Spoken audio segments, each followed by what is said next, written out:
Remember the Hughes Kettner Black Spirit 200? Well, now imagine if that amp had three babies that were kind of different from each other, but kind of representing different parts of their mother. Great analogy! We're going to take a look at all of the three new mini amps, but first let's hear how they sound in a mix.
Well, hello there, Vlad here, welcome to my studio. Today we're checking out the Hughes Kettner Mini Amp Series, Nano Amp Series.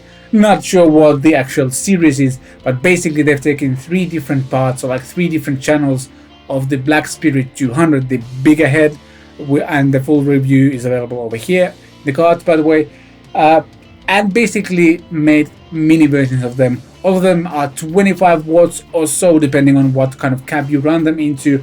But they also have some cool recording features, simple control layout, the legendary blue light thing, they're tiny, they don't need to be plugged into a cabinet to use them, stuff like that. And we're going to dive into the features first and then try all of the three amps out with a few different guitars and stuff like that. But let's start by talking about what these amps are. The control layout on all of the three amps is pretty much identical, minus the different colored knobs. The only control that might need any explanation is the sagging control, which basically simulates when the power amp is being pushed. So the more you turn to the right, the more it simulates like a heavily driven power amp, and it affects both how the amp sounds, how it distorts, and how it feels to play. I really enjoyed this feature on the big Black Spirit 200 head, and it works really well on these amps as well. The headphones out on the amp is also cab simulated, and it's using Tubemeister 18's Redbox emulation. On the back side there's obviously power in, then there's a speaker out, then there's something called AES, which is auto energy saving. Basically the amp will turn off after a while if you don't use it.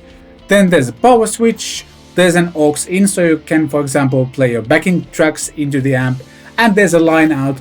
And the really cool feature about the line out is the fact that it's in no way cabinet simulated or anything like that. It's kind of a clean signal, and that's exactly what we're doing here. We're going from the line out on the amp into a 2 notes cab amp, which might be the best cab simulation pedal. I'm biased, I'm friends with the company and blah blah blah, but yeah, this combination works really well. You can also just go into an audio interface from the out of the amp and then apply some cabinets later in your DAW of choice.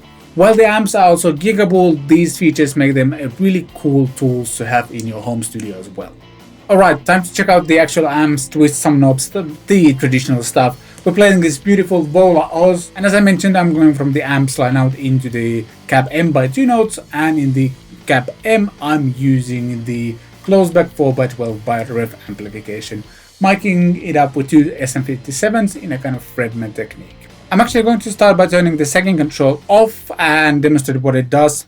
I'm on an 8th pickup of the Vola.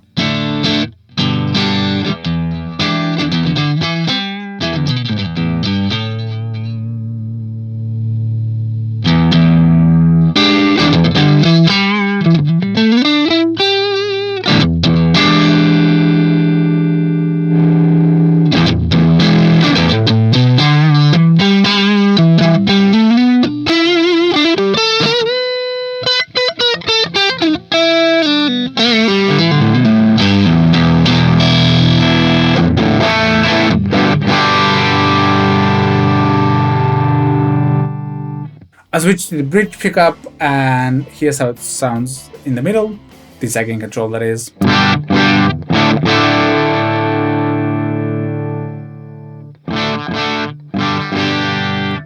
Let's check out the gain control while sagging completely off. No sound on the bridge pickup. Still almost clean. Alright, there's some gain going on.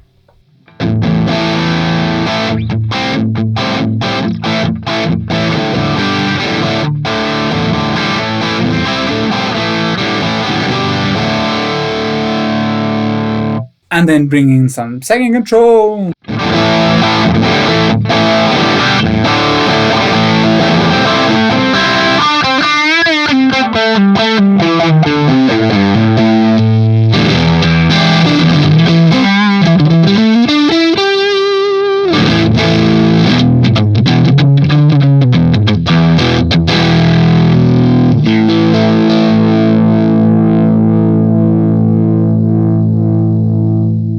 Back in that again.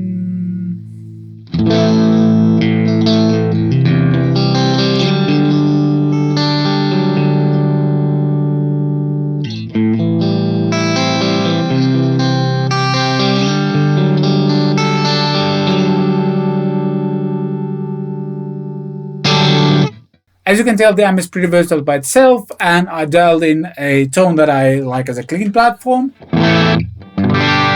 It's not really clean, but, well, let's back down the gain a little bit. I'd consider that a pretty good kind of pedal platform. And let me switch on a Callan Pure Sky Overdrive. Sorry, I'm running out of cameras. So I'll just edit some B-roll into it so you can see what pedal I'm talking about. So without.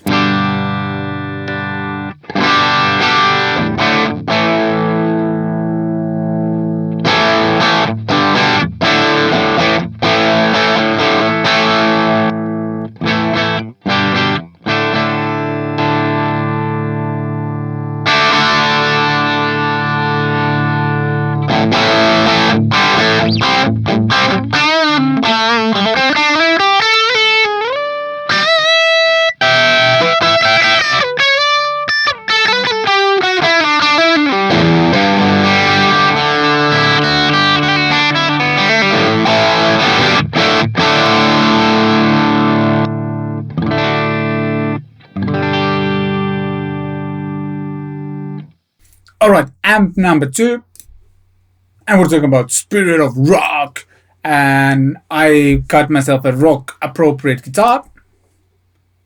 This is my VHC custom, a guitar built myself, 2 Sheptone tribute humbuckers. It's like a center block thing going on over here. This is how it sounds on the bridge pickup with the amp controls at 12.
last but not least, we're checking out.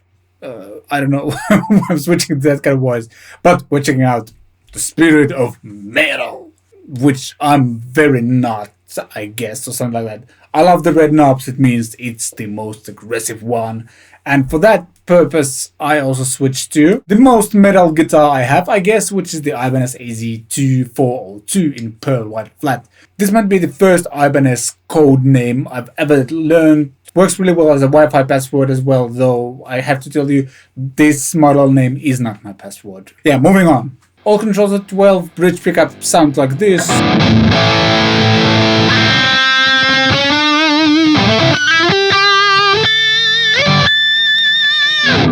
It is very saturated.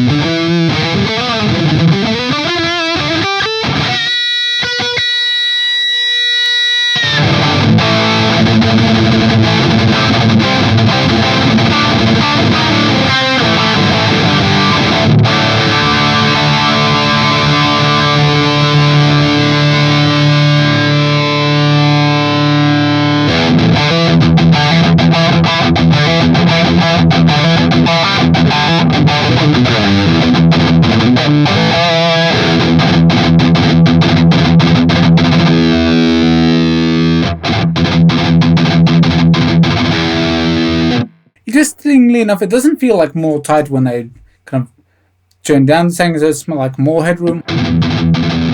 Or is it the other way around? Let's see.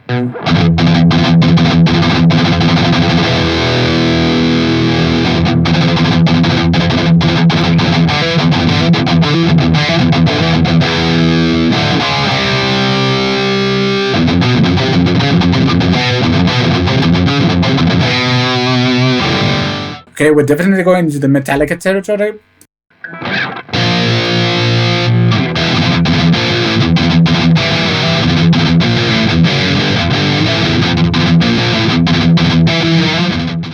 Yeah, it's been a while since I've played any Metallica, so please forgive me. Let's try out some kind of more mid-heavy tone on this as well. So I feel like the key to achieving like different kind of tones is playing with the tone and sagging control.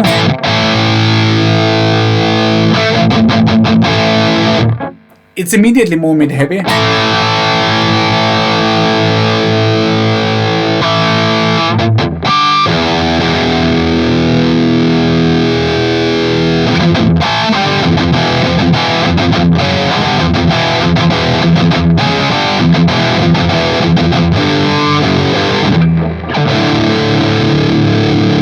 Okay, too much sagging.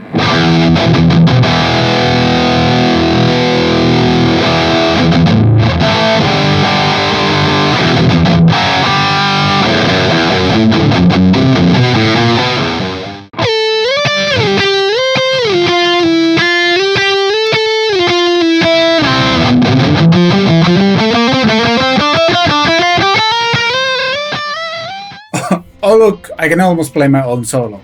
Alright, so what do I actually think about these amps? Well, first of all, I think they're really well priced, around 200 euros or so, meaning that they're a price of a high quality overdrive pedal, and I dare to say they're way more versatile than a single overdrive pedal, and also you can record with them. It's a real amp that you can plug into a cabinet and use it at band practice. At 25 watts it should cover a lot of different situations, maybe not the loudest like metal bands, but a lot of situations anyway. And they look cool. You can place one on your desktop, hook it up to your computer, and you're good to go. That's really cool. I guess the only thing that I'm noticing right away is the fact that they are pretty bass heavy. I actually cut out some of the low end on the cab M and they still feel quite bass heavy, so maybe having a bass control would have been great, but I think you'll be able to do that in the post as well if you want to. I could EQ them more in the cab M if I wanted to. I guess the main question is whether you would get one of these or the big head, because I think these might be kind of more approachable for a lot of people. The small, they are quarter of the price of the big head, and not everyone wants to have effects built in their amp or anything like that. So I think these are a killer deal for the money, and like a serious competition to companies like Orange or Joy or anyone else making those little amps. So yeah, impressive little things. If you want to get any of these amps, please follow the link below in the description. They are affiliate links. It doesn't cost you anything extra to get the amp through those links, but it does provide some food on my family's table, and that would be very much appreciated. By the way, if you enjoyed the content but haven't subscribed yet, please consider hitting the subscribe button. As of shooting this video, only like 40, 50, something like that, subs short of reaching 5,000 subscribers. Reaching that milestone will be really, really cool. But even if you don't want to, thanks for watching this video. I shall see you next time.